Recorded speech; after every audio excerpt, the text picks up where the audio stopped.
Alors, bonjour Florence, Florence Parot, sophrologue spécialisée en hyperstress et burn-out et qui est notre formatrice de la masterclass Sophrologie, hyperstress et burn-out. Et je suis ravie de t'accueillir. Bonjour à toutes qui êtes connectées, bonjour à tous. Il y aura le replay comme d'habitude, mais vraiment bravo, merci de vous être connectés et surtout Florence, bienvenue. Je suis ravie qu'on parle de ce sujet dans une semaine particulière, c'est la semaine de la QVT en entreprise, qualité de vie au travail. Alors, on ne peut pas dire que la prévention burn-out ne soit pas un sujet à la mode. C'est le sujet intéressant. Et si ça te va, je vais te poser directement la première question qui justement fait que le terme burn-out est-il employé de façon abusive dans beaucoup de cas? Le burn-out, en fait, c'est quoi? Bonjour Clémence, ravie d'être là aussi. C'est vrai que c'est un sujet brûlant, si tu me permets ce mauvais jeu de mots. Le burn-out, c'est effectivement un terme qui est utilisé à toutes les sauces. Alors l'avantage, c'est qu'on en parle plus à l'heure actuelle. Parce qu'il y a quelques années, on n'en parlait pas du tout, c'était pas beaucoup mieux. Mais du coup, on l'emploie à toutes les sauces. C'est un peu, oh bah tiens, j'ai fait un petit burn-out hier. Alors non, il n'y a pas de petit burn-out, effectivement. Et le burn-out, ce n'est pas simplement être fatigué. Être fatigué, bien sûr, c'est quelque chose qu'il ne faut pas négliger, mais ça n'a rien à voir. Le burn-out, ça arrive vraiment après de très longs moments, mois, voire en général années, d'épuisement continu. Et c'est vrai qu'on a souvent tendance à parler de burn-out pour l'épuisement, j'allais dire, qui y mène, mais en réalité, c'est vraiment une fois que tout s'effondre. C'est ce moment de bascule où vraiment on s'effondre en général physiquement, hein, on tombe, et où physiquement, mentalement, émotionnellement, c'est comme si on était sur off. Ça se passe, c'est brutal, ça se passe d'un coup. En fait, des années y mènent pendant lesquelles on accumule de la fatigue, du stress, et puis un jour c'est trop, on atteint sa limite, et là on va vraiment au moment où ça craque. Donc souvent, je l'ai dit, on s'effondre physiquement par terre. Ça peut être aussi qu'on a du mal à se lever le matin, mais du mal, c'est pas juste oh, c'est compliqué ce matin. C'est vraiment, certains le disent, ils ont l'impression d'être paralysés pendant quelques instants dans leur lit. Donc il y a une impossibilité à se lever. Une de mes clientes m'a même dit j'ai dû me faire rouler hors du lit, me faire tomber par terre pour réussir à me lever. Donc c'est vraiment quelque chose de très fort. Et d'un moment à l'autre, on passe d'un état j'allais dire, certes de fatigue, certes de stress, mais actif, à un moment où on ne peut plus rien faire. On n'a plus la force physique, on n'a plus la force mentale d'avancer. On ne peut plus se lever de son lit. On ne comprend plus bien ce qu'on lit, par exemple. On ne mémorise plus. Donc, il y a vraiment un avant et un après. Quand on rentre en burn-out, c'est vraiment un moment précis qu'on peut en général dater. Et à partir de là, ça va durer longtemps. Cet épuisement complet, parce que pour moi, le burn-out, c'est un épuisement complet, physique, mental, émotionnel. Là, ça va durer minimum 1 an environ, à condition d'être suivi. Ça peut durer plus longtemps, bien sûr, si on n'est pas correctement suivi. Et où là, la personne ne peut plus du tout fonctionner correctement.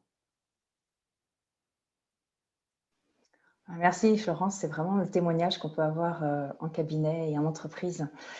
Et la deuxième question qui vient du coup, c'est est-ce que le burn-out, c'est souvent la question que nous posent même les professionnels de santé, hein, est-ce que le burn-out est une forme de dépression? En fait, pas du tout. C'est vrai que c'est très souvent amalgamé. Ça peut même être suivi comme une dépression, ça peut être identifié comme une dépression. En fait, ça n'a rien à voir avec une dépression. Dans le cas du burn-out, on a les glandes surrénales qui finissent par ne plus être capables de produire en fait les hormones du stress qui nous soutiennent, l'adrénaline, le cortisol. Et en fait, en burn-out, on n'a plus rien ou quasiment plus rien de produit. Or, dans la majorité des cas de dépression, on a au contraire, en tout cas pendant une certaine partie de la journée, une surproduction de ces hormones-là. Donc, la façon dont on peut travailler dans les deux cas est très différente puisque le corps, lui, est à l'opposé dans les deux cas. En dépression, on voit aussi souvent les personnes qui sont dans une grande tristesse, un abattement, une difficulté à avancer dans le sens où il n'y a plus de goût, Il n'y a plus de goût à la vie, il n'y a plus cette petite flamme intérieure qu'on peut qualifier de goût de vivre finalement. Alors qu'en burn-out, même quand on est en burn-out déclaré depuis déjà un certain temps, on voit chez nos clients, c'est des personnes qui vraiment ont envie. Donc une envie, c'est d'y retourner, c'est que ça fonctionne. J'ai envie de faire ça, j'ai envie de pouvoir à nouveau courir, j'ai envie de pouvoir à nouveau jouer avec mes enfants, j'ai envie de pouvoir travailler. Donc l'envie, elle est là, il n'y a pas cette tristesse, cet abattement, et c'est effectivement extrêmement différent. Par contre, un burn-out qui n'est pas suivi correctement peut, au bout d'un certain temps, au bout de 2 ans, 3 ans, se transformer en dépression parce qu'effectivement, la personne ne se sent plus avancée. Et là, on rentre dans autre chose. Mais le burn-out n'est en aucun cas une dépression, c'est même extrêmement différent et ça doit être suivi de façon extrêmement différente. Est-ce que si je résume, le burn-out, c'est je ne peux plus faire, mais j'en ai encore envie, alors que la dépression, c'est j'ai plus envie, mais je peux faire. Tout à fait. Ok. Voilà, la troisième question, elle est vraiment pour nous les sophrologues et pour ceux qui nous écoutent aussi et qui peuvent se dire est-ce que la sophrologie est utile, c'est quelles sont les erreurs à ne pas commettre lorsqu'on travaille en sophrologie avec une personne en burn-out ou en pré-burn-out? Alors, très important, effectivement, quand la personne est déjà en burn-out, une erreur pourrait consister à vouloir faire des pratiques trop longues dès le départ. Effectivement, une personne en burn-out n'est pas en état de pouvoir suivre une séance longue. Je pense particulièrement à nos lectures du corps.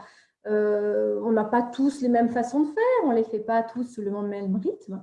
Et bien là, il va falloir vraiment appliquer le principe d'adaptabilité à fond parce que au départ, la personne n'est pas capable de suivre de trop long. Et donc, effectivement, il va falloir commencer tout doucement par des moments de sophrologie de quelques minutes, 5 minutes, un peu plus, peut-être 10 minutes, mais pas trop long et progressivement. Et bien sûr, ne pas travailler debout ou très peu de temps. Ça, c'est à valider, bien sûr, avec le client en début de séance. Comment se sent-il? Comment se sent-elle? Est-ce qu'il y a possibilité de travailler debout ou pas? Souvent, c'est de temps en temps, oui, mais quelques minutes seulement. Donc, par exemple, un exercice de relaxation dynamique du premier degré, pourquoi pas, mais pas plus. Et encore, il y en a beaucoup qu'on peut adapter assis, donc dans ces cas-là, c'est vraiment une meilleure idée.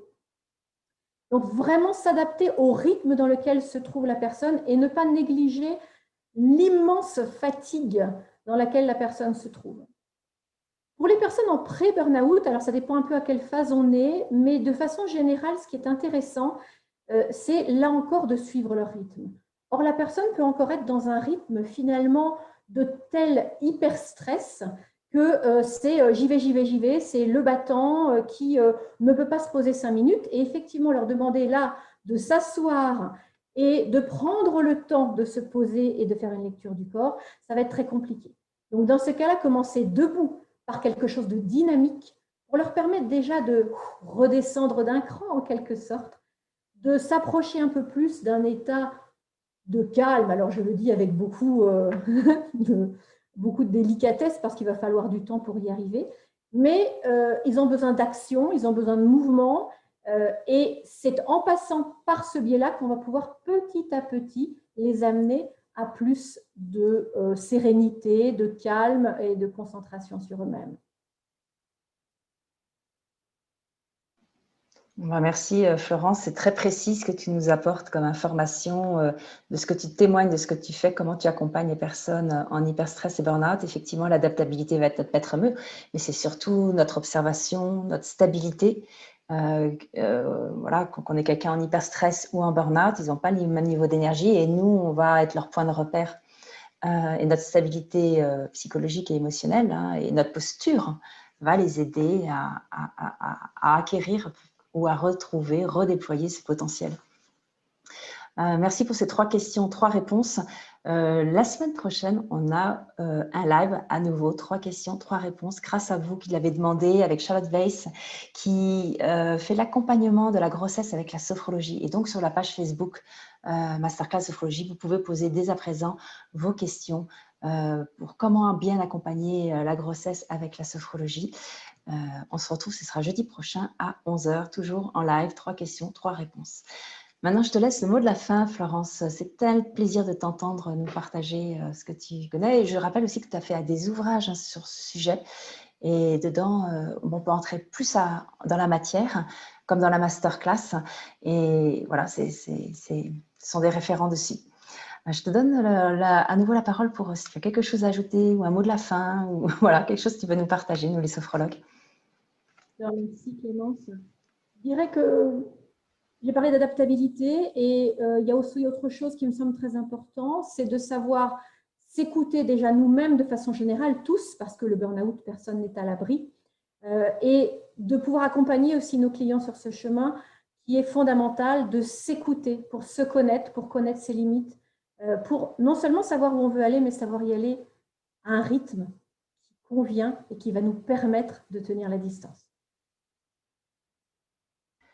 Merci Florence. Merci à toutes et à tous d'être connectés. Merci pour vos questions sur la page Facebook. C'est grâce à vous que ces 3 questions, 3 réponses se construisent. Je vous souhaite une bonne après-midi et puis à la prochaine, à la semaine prochaine. Au revoir. Au revoir Florence. Merci à toi.